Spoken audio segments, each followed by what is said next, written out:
Sisters who watch. Sisters who watch. Sisters who watch. Golden Bachelorette. Hey y'all, hey. Welcome to Sisters Who Watch. Hello, I'm Shelby.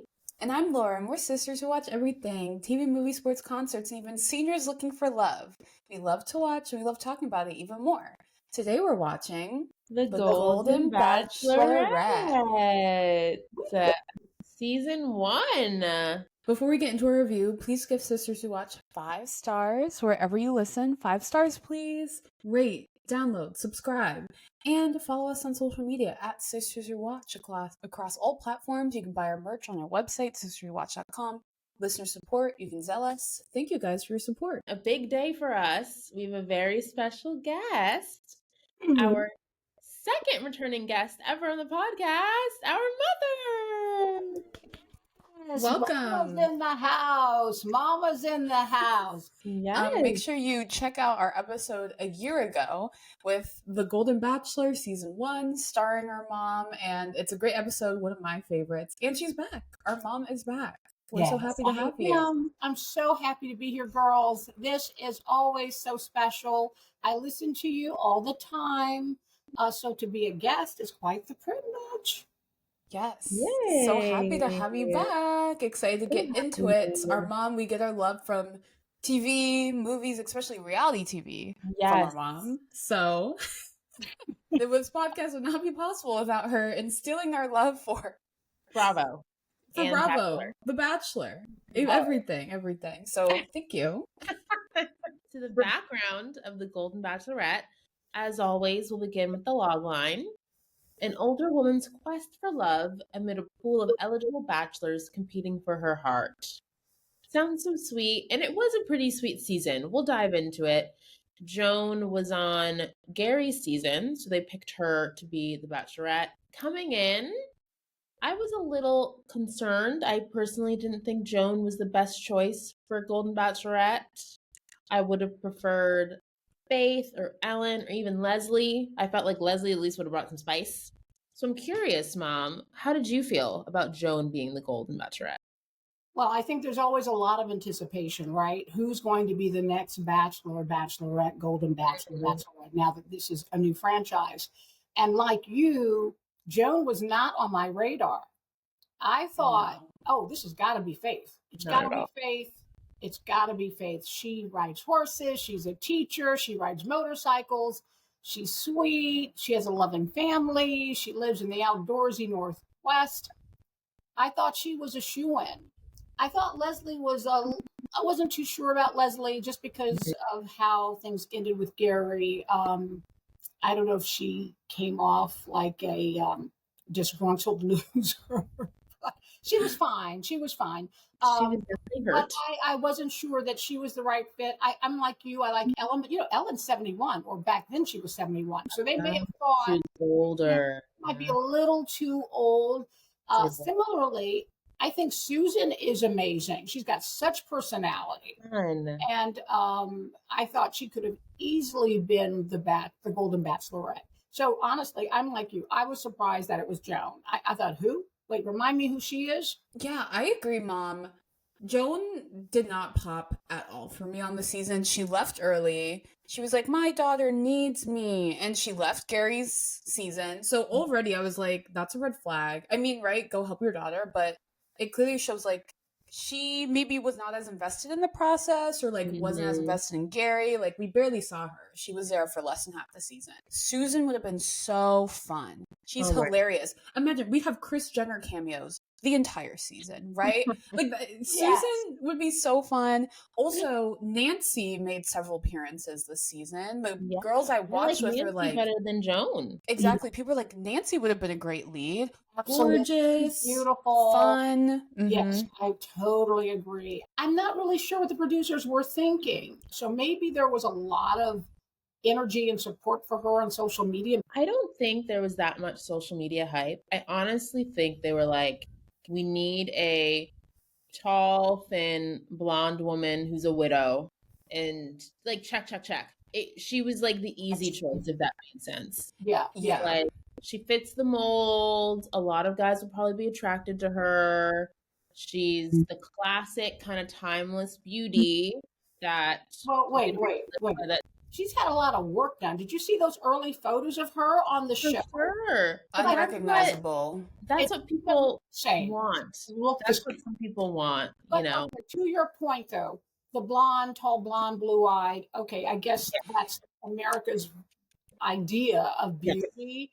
But that's interesting that you say that, because I think for those women who have never been married or who are divorced, you don't want to feel like those are strikes against you and you don't rise up as high in terms of the consideration for being the next bachelor, bachelorette, right? Because it's like, oh, everyone's got to be a widow or a widower. Really? It's an easier story to tell. It's sad, Yeah. but for them, it's like, okay, she's single because her husband died, not because she had a messy divorce. And that it's easy to pitch that story and make people feel bad for her, at least in their eyes. Whereas I didn't really care about Joan. Like, I thought it would have been good if she had more backstory or something meatier or stronger personality.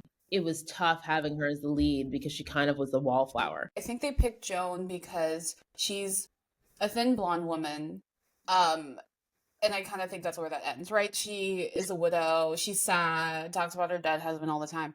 She was kind of popular on TikTok. Like, she would post like TikToks of her like cooking in her kitchen. So maybe she was popular. But I don't think people weren't like, we love Joan. I just think, she had some TikToks go viral. So I don't think it was like people were excited about her, really. I also think it was just kind of a weird year for Bachelor Nation. Gary and Teresa, our first golden couple, they got divorced like just a couple months after they got married at the beginning of the year. And after airing their wedding live for everyone to watch. Yes, the golden wedding. It was like right at the beginning of January before Joey's season of The Bachelor aired. And then they literally got divorced just a couple months later. So I think that was kind of weird. And then, we just had Jen Tran's season, which was a train wreck. And we saw her get done so dirty by Devin. There was no Bachelor in Paradise. I just think this year has been weird for Bachelor Nation. So I wasn't expecting a lot because I already didn't like Joan. I think she had no personality, coming in. We didn't know much about her besides her being a widow. So my expectations were kind of low. My challenge with Joan was that we heard about how hard this is and what would John think and what is John saying and what is John thinking and John was this and John was that. And I really appreciated the fact that she had this wonderful love story, but it felt to me that they defaulted back to that so often. And to your point, Laura, we didn't really hear about Joan's hobbies. Joan likes to ice skate. Joan likes to go antiquing. Joan likes to watch college football. I think at the very end, was it the reunion? Jesse said something about, we found out we have something in common. You're a huge college football fan. Well, why didn't we hear about that before? Right. Literally. Doesn't make any sense. It's more interesting when you learn about the person. And I don't know, this narrative about, being a sad widow, I'm over it. Okay, we know her husband died. Now, she wouldn't have been on the Golden Bachelor if she wasn't interested in finding love again. Now she's the star of her own segment, right, as the Golden Bachelorette. But yet we keep going back to that. And I don't know. I found that to be a little exhausting. It got a little tired, for example. I think production did her a disservice by not giving her other opportunities to shine. Like, being a widow became her personality. Exactly. And I think if we had seen more of her outside of that, maybe we would be more fans of Joan by the end. We'd think of her differently. But it's not what we were fed. We were fed the widow storyline over and over and over. Yeah, and I think they did a disservice, honestly, by picking her. Joan just did not seem ready for this process, right? She kept talking about John. Maybe they were prompting her a lot, but she kept talking about John.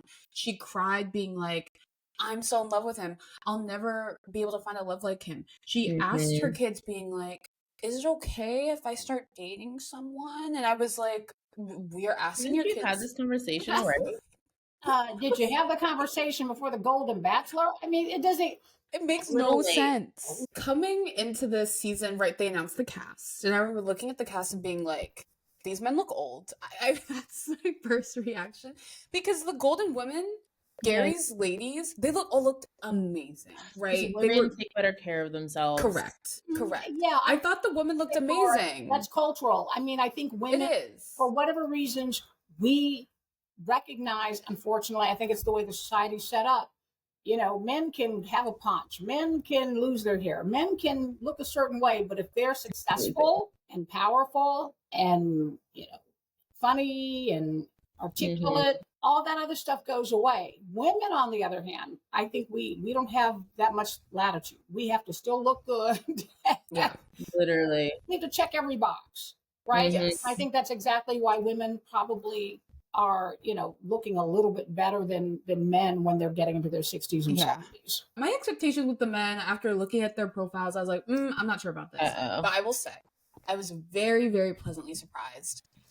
I mean, I know all of our favorites. Charles L. Mom, what did you think of Charles L? First of all, I loved him. Such a sweetie. Talk about authentic. See, that's why people love, I think, some of these shows, right? Reality shows, because you are supposed to be authentic. You're not really supposed to be acting. I think especially with the older folks, right, on the Golden Bachelor and Bachelorette franchises, they're really who you this is what, you know, you see what you get. This is who I am. They're not trying to be any different. They're comfortable in their own skin. And I just loved how he was so just genuinely sweet, kind, soft-spoken, thoughtful, funny. That was funny. One of my favorite lines of his was when they were trying to pick the rooms and he was looking at the bunk beds. He was like, yeah, I might be one of the older ones, but I'm in the best shape. I can be in a bunk bed. I'm more fit than all these other guys. And he just crawled up to the top bunk. It was so funny. Oh my gosh. Yeah, he was hilarious. Another one of my favorite moments from the season, you know, Charles L talked about his wife a lot. And you could tell he was definitely, you know, healing from this journey. I think all the men, right, they're talking about their feelings for the first time. And Charles talking to Guy about his wife's passing. Charles was like, I don't understand. Like, I have so many questions. Like, why was there blood coming out of my wife's mouth when she passed? Like, why did that happen? And Guy was like, oh, when she fell, she probably bit her tongue. And the look on Charles's face, wow. You could tell, like, there was so much relief. He was like, thank you. I never knew this. I had been wondering, what did I do wrong? Did I miss something? I just thought that was so, so powerful. And it's like, I can't believe it's been, I think it was like 6 or 7 years since his wife passed, that he was never able to, like, ask a doctor this question, or maybe he was too scared to. I just thought that was so powerful. That was definitely one of the most powerful moments for me, Laura, because he had been holding on to that. And he literally said, like, I can breathe now. Like, I can let this go. You know, that's the thing about the Golden Bachelor and Bachelorette series. There are really important moments people have.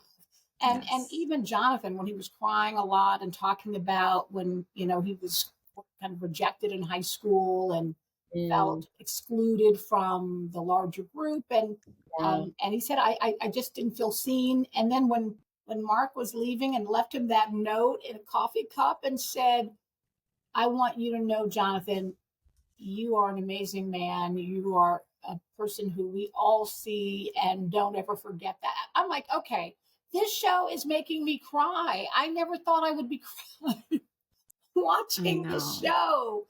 But that was powerful. And then you see Jonathan's crying, Mark is crying. And so for me, I also found these men talked a lot about their emotions and were really kind of bearing their souls, which, again, very authentic, very real. This is not what you typically see on The Bachelor and Bachelorette, certainly not Bachelor in Paradise, or any of these other, love shows. Love Island, Love is Blind, you name it. It's young people, they're not acting like this. Some other guys I liked were Mark, Kelsey's dad from Joey's season. Yes, Mark is handsome. He didn't even seem real. Like a Prince Charming meets single dad meets army captain. I was like, who is this guy? It's like you shook him up, and he just seemed like perfect. He was so like sweet and thoughtful, and to your point, like giving notes to Jonathan, encouraging the men. Pascal was like, "You're my best friend." These guys are like making me cry. I'm like, what is happening? I love these men. What about Dan when he was basically, he didn't get a rose and then he had to leave and he was, how they do the little confessional at the end. And he's like, well, this was hard. All of a sudden the men all come running out and grabbing him. We love you. We're going to miss you. We love you. So cute. And he's crying. They're all crying. I'm like, okay. And he later said, the last time I lived with a guy, I was in college, and I've been alone. I haven't had anyone in my life for 5-6 years, whatever it was, and now I'm in bunk beds. I'm living this communal kind of environment with all these men, and we're laughing, we're talking, we're sharing. And it's an intense environment because I think you guys talk about this all the time. There are no TVs, there are no cell phones necessarily, right? Right. So you're all in. There are no distractions. You have a lot of time to connect with other people. So imagine you go from like 0 to 100, right? When you have this experience and then you have to go home, it must be hard. And you heard the men say at the reunion, like we're this is it. We're friends for life. This is it. We're going to be hanging out and keeping in touch. 100% aligned. The male friendships are a big favorite moment for me too. Part of it is the fact that a lot of times men struggle to make adult friends. Like I've heard like friends, people talk about this, especially right. Like if you were married and then you get divorced, like maybe they're friends with your ex-wife and not you. Like something about it, men struggle to form like deeper connections and friendships, I think, post college. So they're like forced to like be in that kind of collegial environment and build community. And they're like, whoa, we're having deep conversations. It's like women do this all the time. LOL. Men are like, I was literally gonna say that because I have these conversations with my friends all the time, and men have confirmed this, that men have very surface levels conversations, just generically, and women talk about deep stuff all the time together. It's just common practice. But I realize after talking to people that so many men, they just kind of talk about sports and work, and they don't, right? But in the Bachelor Nation, you're talking about life, death, love, all these really serious conversations that I feel like me and my friends talk about all the time. But men don't have those kind of conversations regularly. So I think that's why they have such a deep bond, because they're opening up and having real conversations for the first time in years. We haven't talked about him too much, but someone else who I loved this season was Pascal. Oh, what did you guys think of Pascal? First of all, did you see Pascal's abs? Of course. I'm done. Pascal 69. I was like, whoa. He's the best looking guy on the season and the oldest guy on the season. Come on now. I think that's why he lasted so long. I think Joan was attracted to him and his wealth. Well, here's the thing about Pascal. That French accent, I mean, he was just the total package. OMG. But he was also very funny. He was a funny guy. When he was in the mansion saying, I don't do laundry. Who's going to teach me to do I don't laundry? cook. Who's going to cook for me? Who's going to cook for me? And Greg's like, I'll teach you. I pay you $100. I pay you $100 to do my laundry. He's like, don't teach me. Just do it. But then you see the evolution of Pascal, because later he's doing his own laundry. OMG. Full circle. Listen, that's why I love this season, because you saw growth, you saw emotion, you saw real conversations. Like you said, Laura, that conversation between Guy and Charles L., I mean, that just touched me in ways I can't explain. It was powerful in that regard. I really think the relationships between the men were the star of the season. Hands down. Because Joan wasn't the star. No, she was the background character. You could have switched Joan for anyone. It was about the men. Mm-hmm. Literally. It could have just been a Barbie doll, and I would have. I mean, she basically was. She just stood there. I feel like she barely talked. Nothing happened. This is what she did. Every time she walked in, hi! Her hands are up. Can you see my hands? You can't see. Hey, hi, everyone. Oh, this camera's too tight. You can't see. Hi, her hands. Well, let me back up. Hi. Hi. He did do that. He did do that. Yeah. Hey, we love you, Joan. We're just not pile on you. Yeah, it's all good fun. Yeah, it's all fun. It's all fun. Yeah. No, the men were the star. The men were the star. But you know what? Pascal, listen, I thought Pascal was too much of a Mac. I'm sorry. He's a player. He's a player for sure. I flashed back to Shampoo and Warren Beatty because Pascal is so good looking, and it may be unfair because he's, look, you don't want to just judge someone because they're so handsome and, they have the French accent, they own a hair salon. I mean, I'm sorry, it's kind of like stereotypical stuff, but yeah, I just thought he would be too much to handle for Joan. No, Joan wants easy, simple, nice, bland, kind of like her. But I will say the Vegas her and Pascal taking that private jet to Vegas on their one-on-one date. Loved that. His hometown in Chicago, and we saw like his whole salon. And I heard something online being like, make that a TV show. Pascal and his ladies in the salon. I want to see that yesterday. Enough we need. That would be good. I literally was thinking that the Golden Salon. Oh, okay.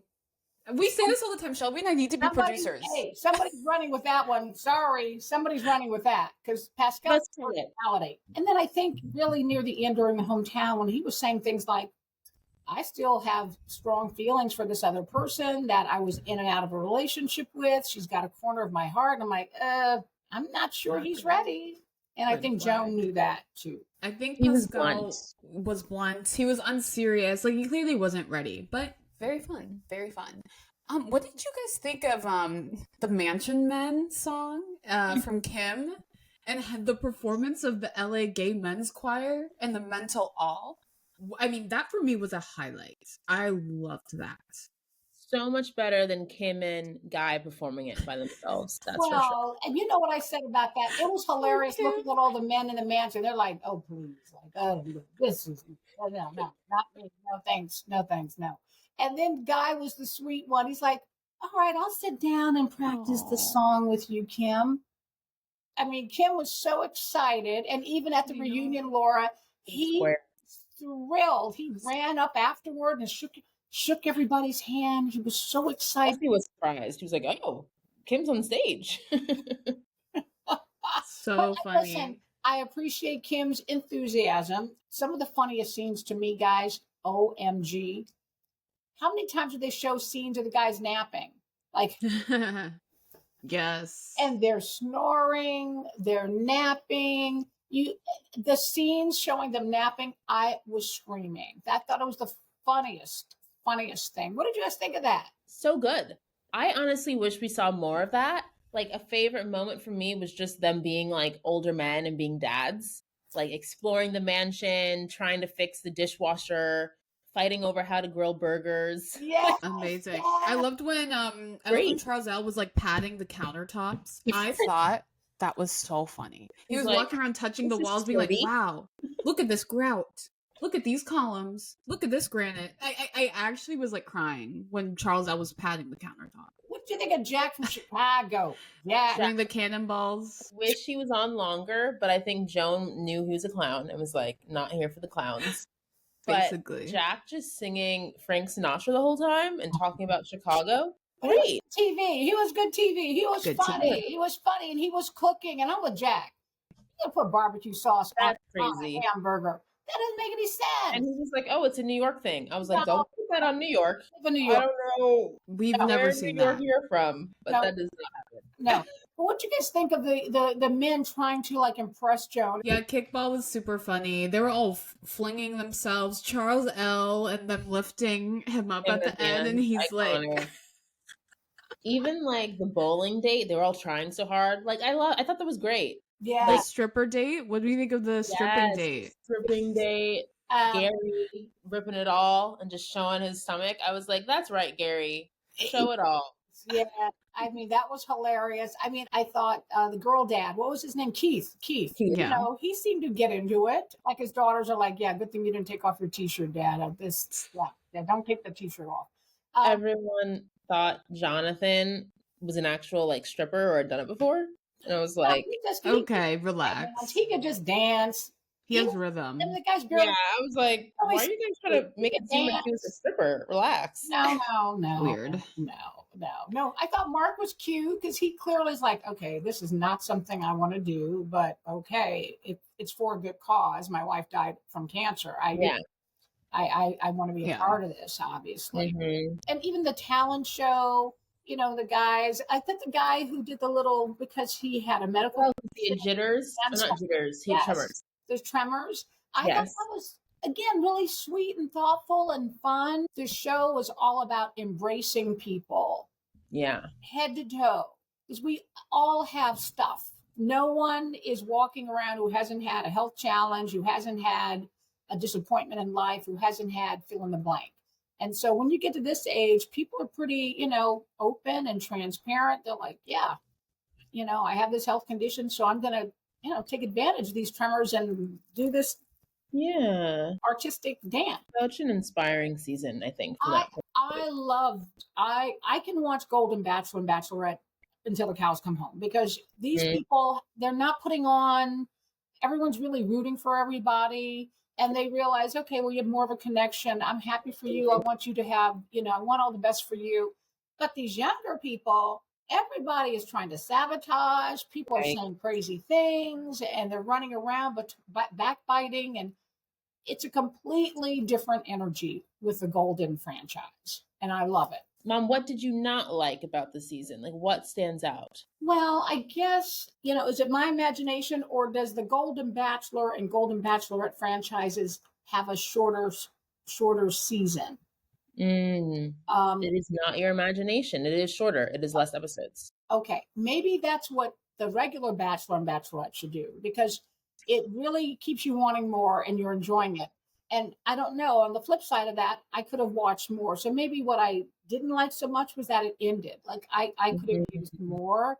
But I also think what I didn't like, it seemed obvious to me really from early on that she liked Chock, and there was no real suspense there. So I think watching her talk about, I'm not sure how I feel, and I think there could be something really special with Pascal, or I think there could be something really special with Guy. I'm like, look, when you see Guy, when you embrace him, you're like this. Like, you're not even letting him kiss you barely on the cheek. I mean, when you see Chock, you're like, oh, yeah, I'm loving that. So it was so obvious to me that she was into Chock. Yeah. Guy was like a friend. And so when he was confessing his love, I'm like, oh gosh, I'm not sure what he's. Everyone knew but him. In the room, what's happening here? I agree that there was no suspense. I thought the season, like, romantically was kind of boring because Joan didn't really have that much of a connection with anyone, and it was clear that she was going to pick Chock pretty early on. At least her moment of mine was, of course, like, Chock's mom dying. What a wild thing to happen during a season. I don't know if we've had something like that happen in the Bachelor franchise, so that was sad to hear. So Chock tells Joan, I got a phone call, my mom just passed, like, I gotta leave. And then he comes back at the end of the week before the rose ceremony to be like, Joan, I'm back. I'm here. Like, each week on The Bachelor is less than a week. It's maybe like 4 days. So I'm like, how is that possible? Did they have the funeral like 24 hours? Like, I was trying to think of the timeline. Yeah. I just didn't understand how that was possible. Math wasn't mathing. No, the math was not adding up. I was like, how is he back after like 3 days? Maybe they did the service super quickly because they knew he was on the show and he didn't want to leave. But the timeline was strange. And I also thought the memorial at his hometown was so weird. Like, they're all standing in a circle and they're like, Joan, our mom was amazing. It just like felt, I don't know, it was kind of awkward and uncomfortable for me having Joan stand there, never meeting this woman and having this celebration of her life basically for Joan.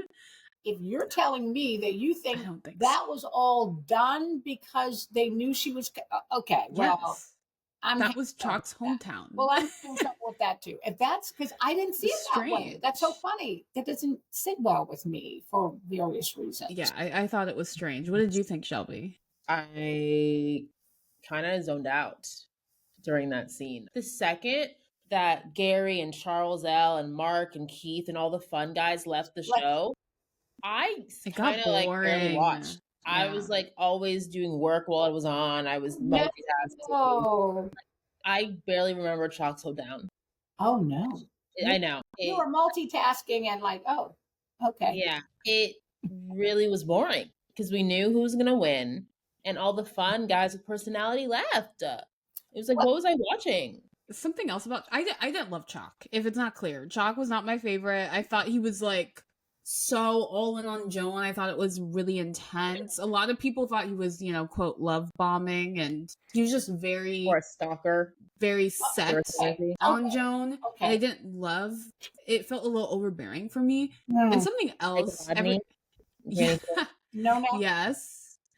And I think something else about Chock that I could not get past was his skin. His skin was so red. And like, I don't know what was wrong with, like, it was just so hard to watch him every time he was on screen. Did you guys notice that?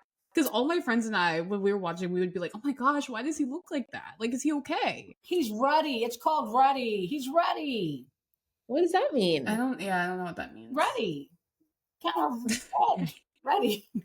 So let me say this. Ruddy is with a red face. Anyway, okay, well, I hope he gets that fixed. It's I thought you were talking about like the fact that maybe he got work done. No, you can tell he doesn't have work done. And Chock, to me, came across as hunky, tall, kind of youthful, good shape, articulate, seemed to have a good head on his shoulder. So that's why he was one of my top picks. But to your point, as we progress through the show, they did that montage. I'm crazy about you, Joan. Joan, I'm crazy about you. Like we heard that 55,000 times. And then really when we got near the very, very end, he's like, I love you. I want to be with you. And it was very aggressive. And my thing is, when you're in that environment, even if it's 4, 5, 6 weeks, you're competing with other men. How do you know it's love? How are you so confident I'm in love? I know it's love. You're the one. You. You've only been with this person in very controlled environments. Everything is fun. Everything is nice. Everything is done for you. You're not making beds. You're not fixing broken things. You're not dealing with bills. I mean, it's fun and games. And I'm in love. I don't know. But I will say this, Chock, at that hometown, when he had that key ring and said, this is for our apartment in New York City, I was done. When did this He's all in. What happened to Guy? Our apartment in New York City, that's awfully presumptuous to say. So clearly they had conversations. It was like too much. I'm like, okay, guys, because who did she bring you to the end? Guy, an emergency room physician. Guy's got money. He's got that boat on Lake Tahoe. Guy's doing just fine. Chock is an insurance executive. Clearly, if you can buy an apartment, you have a home, a whole life in Missouri, Kansas City. She's got a home, a whole life in Maryland. Now you're just going to go buy an apartment in Manhattan? You guys grew up in New York. I live in New York. I lived in Manhattan. Who's going to just go buy an apartment in Manhattan and maintain these other residences? So I immediately thought, to your point, and Pascal, yes, with this beautiful salon and his fancy sports car. I mean, come on. Girlfriend's like, I'm not looking at these guys who are selling shoes at Macy's. No thanks. Or still have young kids. Oh, no. Have that. No. I'm not interested. I need to travel, go, have fun, and you need to be able to take care of me, and I can take care of me too, but I don't need any issues with, well, I'm not sure. I have to wait till I get paid. Yeah, no. I don't want to hear any of that. And I don't blame her at all. Get what you want, girl. Yes. And something else that I didn't love this season, you alluded to it, Mom. Let's get into Jonathan. You said he cried too much. And it's so interesting. Like, the internet was kind of coming for him because his story, I don't know, seemed a little suspect. At the senior prom thing, he was like, oh, I just, this entire date, I finally have peace over my senior prom. And I was like, girl, that was 40 years ago. What do you mean? What do you mean? And then he was like, yeah, I got my wife just woke up one day and looked at me and was like, I want a divorce. It came out of nowhere. And everyone was like, this man's a liar. We don't believe him. Listen, no, I've heard. He's delusional. I heard a story, and this goes back many years ago. Someone I used to work with who said he came home and he came home to an empty house. No, this is not unusual. This has happened before. But think about that. There's a lot of planning involved if that's what you're going to do one day.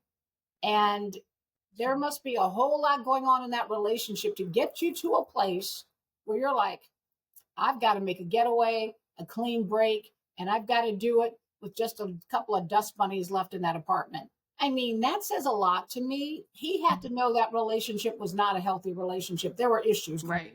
Right. You have to know that. Now, did he expect that she would do such a thing? Maybe not. But he couldn't have been shocked that the relationship was not going well. I'm with you, Laura. This whole thing about like, I'm just still wounded from my prom. Okay. From high school. You are 60 years old. What do you mean? No. Because listen, you have kids, you have a job, college life. Who's thinking about prom?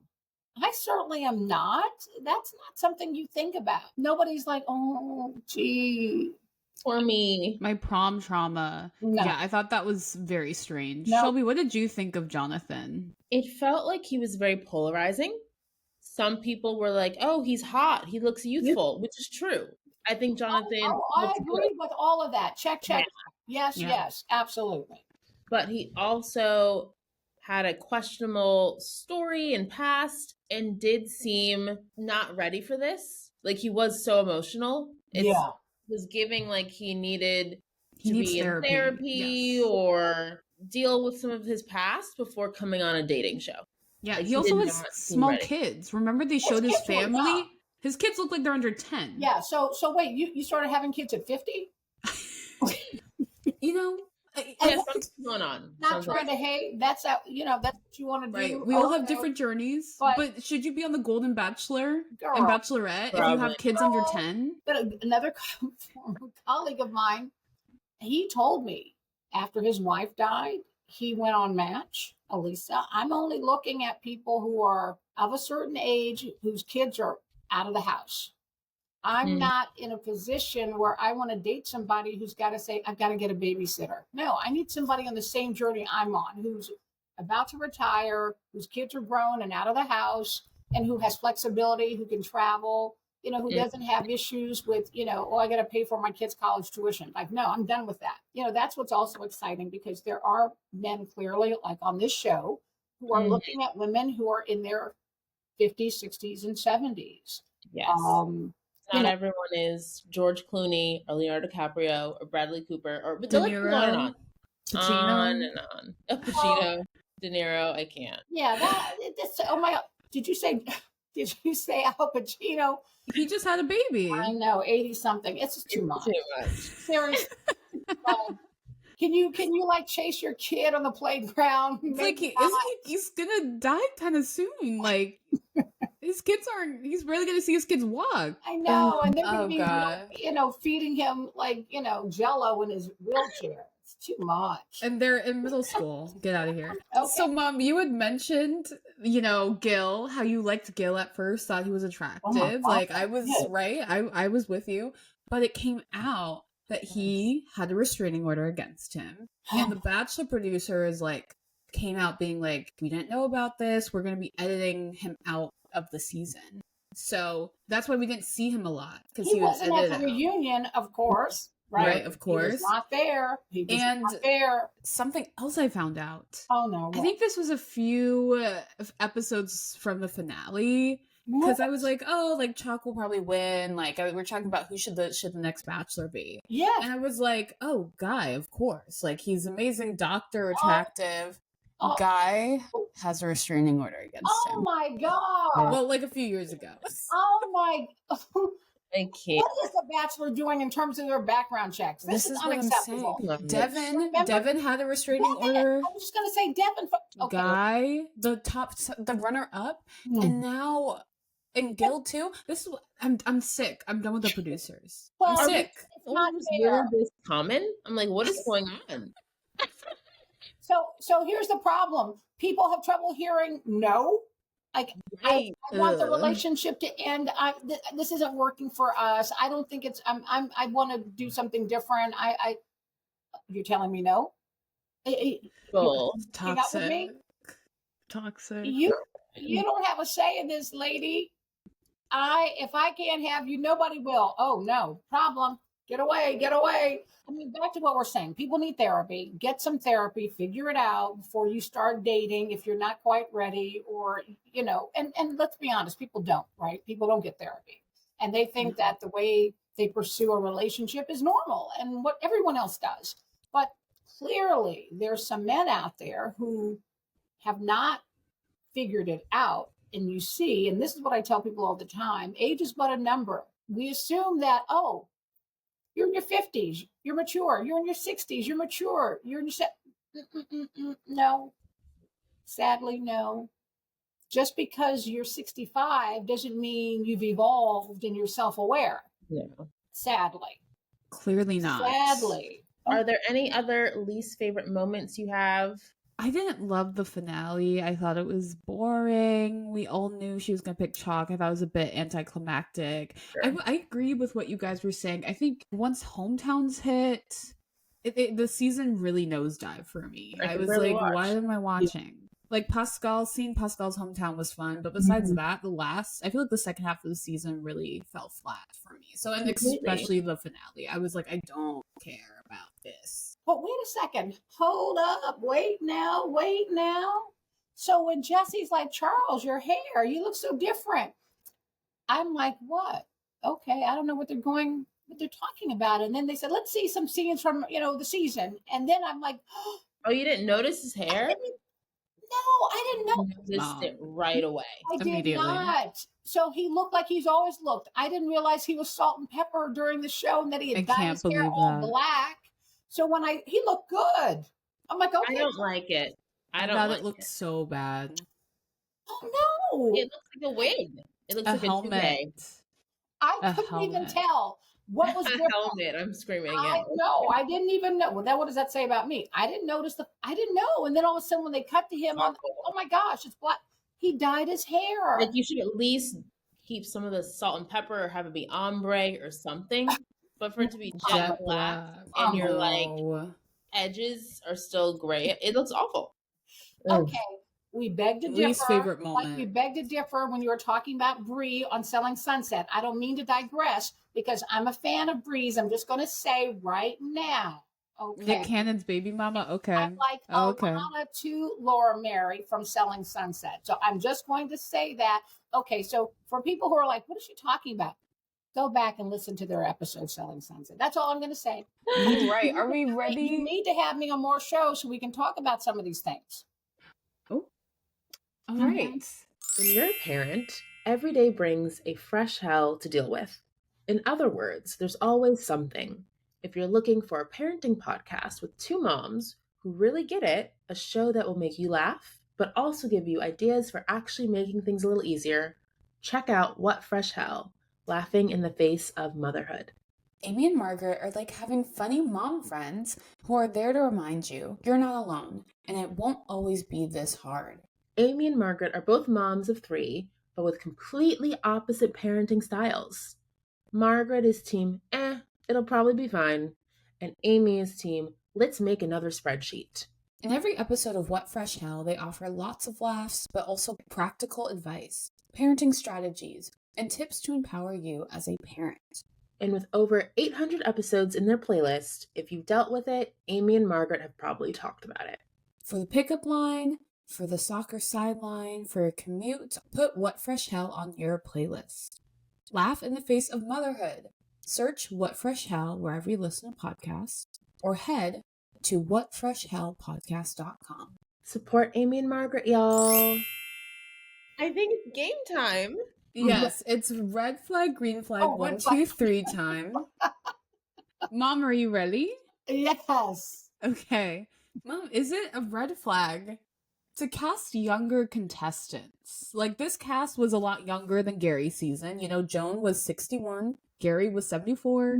There was no one in their 70s on this cast, whereas there were about half the cast last season was in their 70s. And they casted someone in their 50s for the first time. Mark was 57. So do you think it's a good thing? Is that a bad thing, right? It's golden. What do you think about this younger cast? Laura, you ask a very interesting question. So I'm going to say yellow flag because I would agree with you. If we're really serious about calling this the Golden Bachelor or Bachelorette series, then let's cast people in their 60s and 70s. I mean, if you're 60, you're technically, you're not even at retirement age. I guess you can retire at 55, but seriously, I mean, most people retire at Barely golden. 65, 67, 66. And you see who she was attracted to. The men, I mean, she chose Chock, who's a year younger than she is. She's 61, he's 60.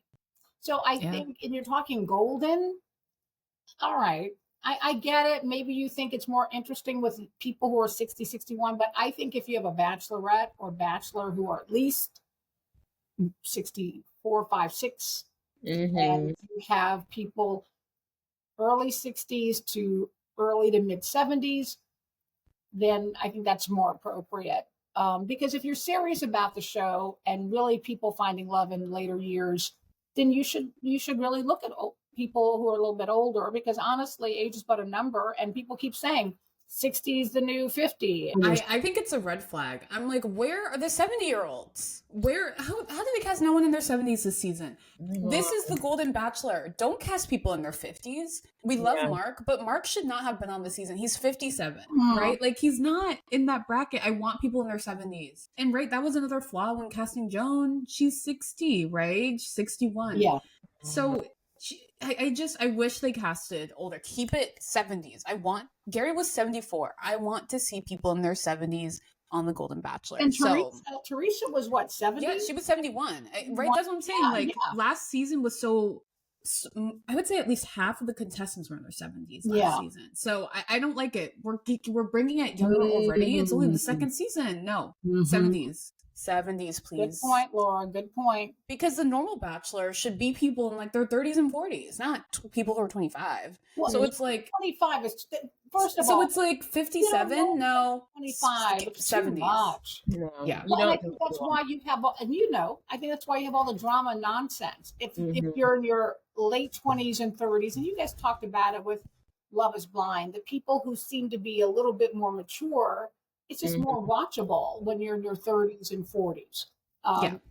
There's not so much game playing, again, posturing, trying to be an influencer and get followers, because let's be honest, people have ulterior motives. But when you're 71 or 68, or you really are looking for a companionship. I'm aligned. Don't have much to add. Y'all said it pretty well. Next question. Is it a green flag to grieve or heal on the show, like many of the contestants did, like Charles L., but also the lead, Joan? I think, again, this is, I have to have an asterisk next to my answer. I have to, qualify this, because I thought Charles L.'s moment was very powerful. I thought also when he was talking about sort of the cultural differences and some of the things that, he's had to endure and manage and navigate, in terms of even like dating again and how that conditioning in his culture. It was hard to lose anyone, but when there's no warning, it comes out of nowhere. That's super tough. And then really not understanding. And to your point, Laura, like, why didn't the doctors explain this to him? Did he ask the doctors about the blood in her mouth? But, it was just powerful when Guy was really, explaining to him what was happening. The challenge I had, and I said it early on, I think I heard it one time too many from Joan about how, she still loves John, and John was amazing, and John was bigger than life, and John. And I'm glad she had a wonderful marriage, but are you on this show to find love, or just talk about what life was like when John was alive? Because I think that was a bit challenging to hear over and over and over and over again. I think Mark, we all met Mark because, he was Kelsey's dad, and she talked a lot about her mother passing and how that affected her when, she was dating Joey. So that didn't really bother me so much. I mean, you didn't really hear any other men talk at length about their former, although Chock mentioned the woman I guess he was dating, and I guess she died, but there wasn't a lot of dwelling on that, I thought, except for the lead. That was a decision that the producers made, and somebody's got to get to them and now say, don't do that again. Hopefully they're debriefing, they do post-mortem, and they say what worked, what didn't work, and So are you saying it's a yellow flag? I enjoyed hearing Mark talk about the hummingbird. Remember the hummingbird flew and he saw the hummingbird and it was just a powerful moment for him. And he was really emotional after seeing the hummingbird. And it reminded him of his wife who had passed away. I thought that was special and moving, and I appreciated that. I appreciated Charles' scene with Guy. So those scenes I don't mind. It was the way they managed Jones. Got it. Okay, I'm gonna say green. Yes. I disagree. I think it's a red flag. This might sound harsh, but it's not the golden therapy or the golden widow. It's the golden bachelorette. You're here to find love. You should have grieved and healed before you came on the show. I'm here to watch a dating show, not you heal through your trauma and find yourself. I completely agree with Shelby. I think it's a red flag. Like, I'm tired. Stop talking about John. I know that's a huge part of her life, but she clearly was not ready for this. She clearly wasn't over him. She like cried.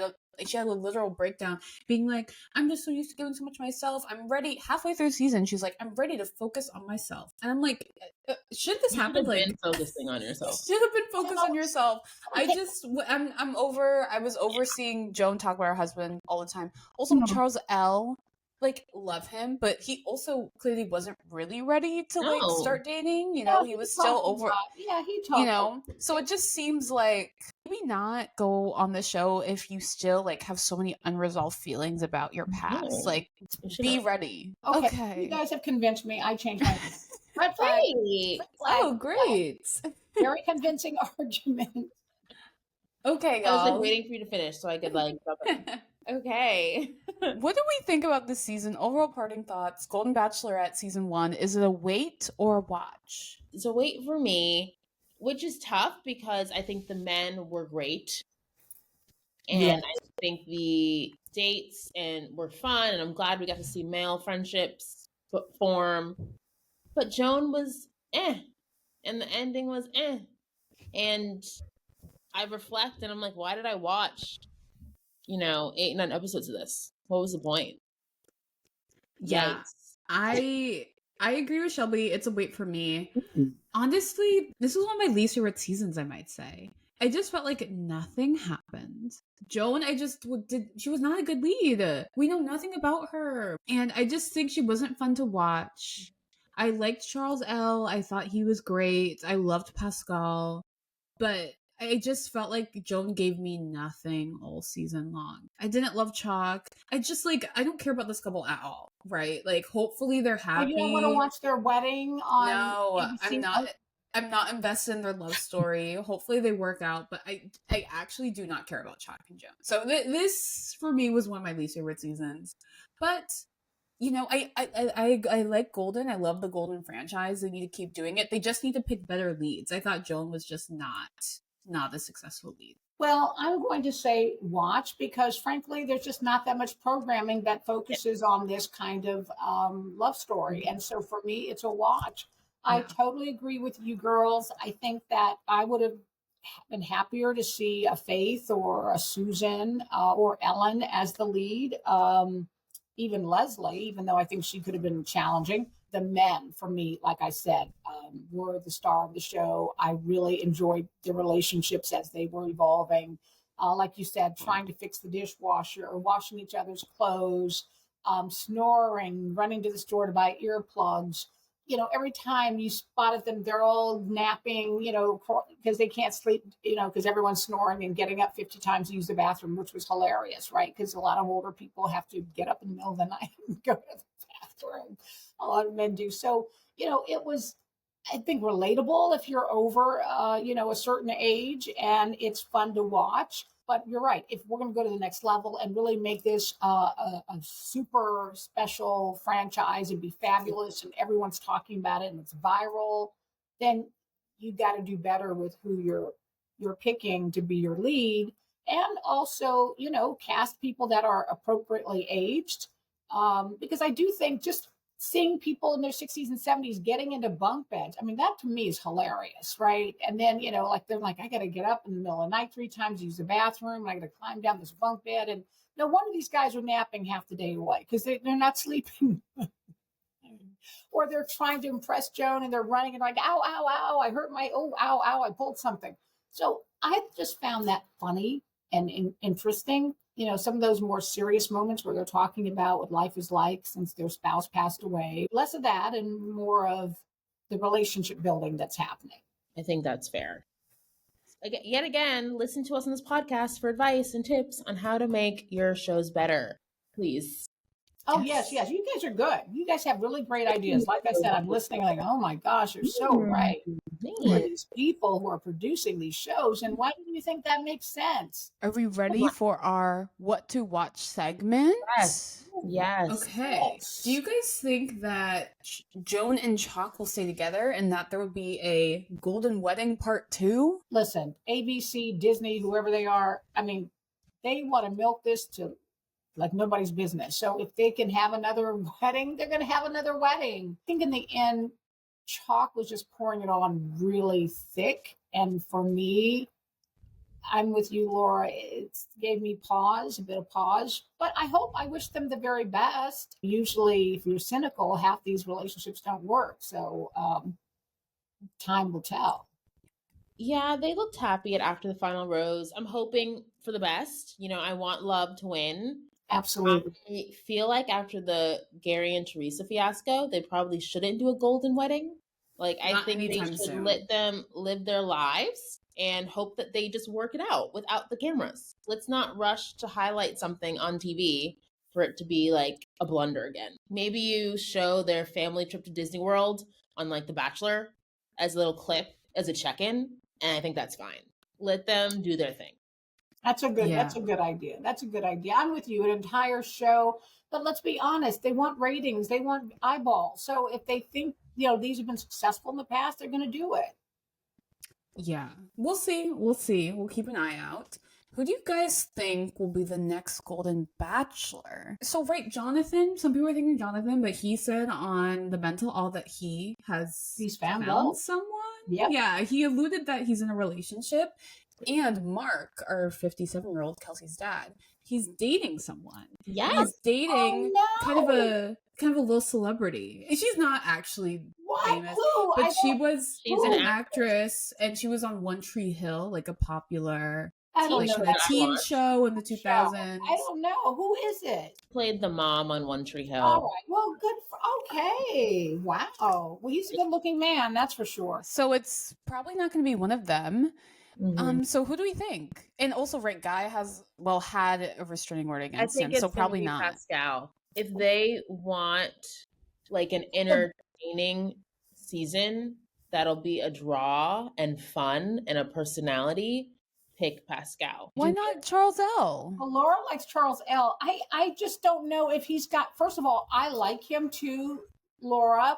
I don't know if he's got enough television personality and energy. So we're sort of the same thing we were sort of being critical of Joan of, I think could apply to Charles L. He's like, you know, soft-spoken, easy, dry sense of humor. You need somebody like Pascal with a lot more personality for television. Do we think our first Asian male lead is going to be in the Golden franchise? Charles L is America's sweetheart. I like Pascal.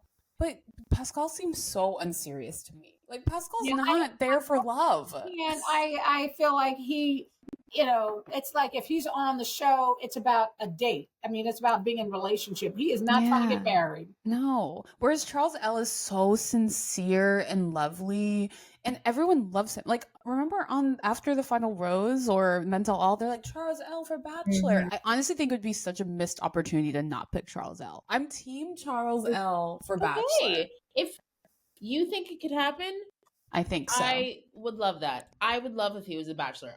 It's hard for me to believe the Bachelor franchise would do that after what they just did to poor Jen. Like, they need redemption. They need redemption from Jen. I think if they have a successful Charles L season, everyone's going to forget how dirty they did Jen. That's what I think. We can't agree on who the next Golden Bachelor will be. But what can I just ask you your thoughts about Grant? Did you look at that preview of his season? Yes, that's what we're going to talk about next. Next on our What to Watch segment is The Bachelor Season 29, starring Grant. from Jen's season. It premieres on January 27th. If you listen to our episode recapping Jen's season, you know that Laura and I could kind of care less about Grant. We're not very thrilled. His season does look messy. Apparently, when it's the final two, he doesn't know who he's proposing to or who should go first. So and he's like at the altar. That doesn't bode well. People thought this might be. I don't like that sort of promotion. I don't like it when they show that they take you that far in. And also the preview, I was watching it with a friend, and Grant like singing and playing the piano and stuff. I thought that was so weird. Well, I thought that was you know so what I weird. thought. You know what I thought when I saw that. Jed, he's trying to be a R&B star. Correct. He's like, I'm leveraging these 15 minutes of fame. I want to be a performer. No, thank you. So I'm going to be on this show while I'm dating. Let me sing a little song to you. Oh, you know what? Made me like him less than I already do. Yes, girl. I didn't know he could sing. I didn't know any of that. Did anyone know that when he was courting Jen? No, he kept it on the low. This is new. I was in the audience for one of the group dates on Grant's season. It was like a girl group date. And now that I reflect on it, he sang when on the date. But I didn't really like pay attention to it. I thought it was just a part of, it's a singing date, a girl group date. I didn't think it was Grant trying to start his career. The producers, producers are making it look like it's just random part of the date. It's a part of the date. Yay. This is giving him an opportunity to show off his skills. Bruh. I'm concerned it's not going to be the redemption from Matt James's season that people were hoping. It's going to be a repeat of Matt James. Yeah. If anything. Great. Did you see like his daddy like crying? There's a scene and that's what I'm saying. No.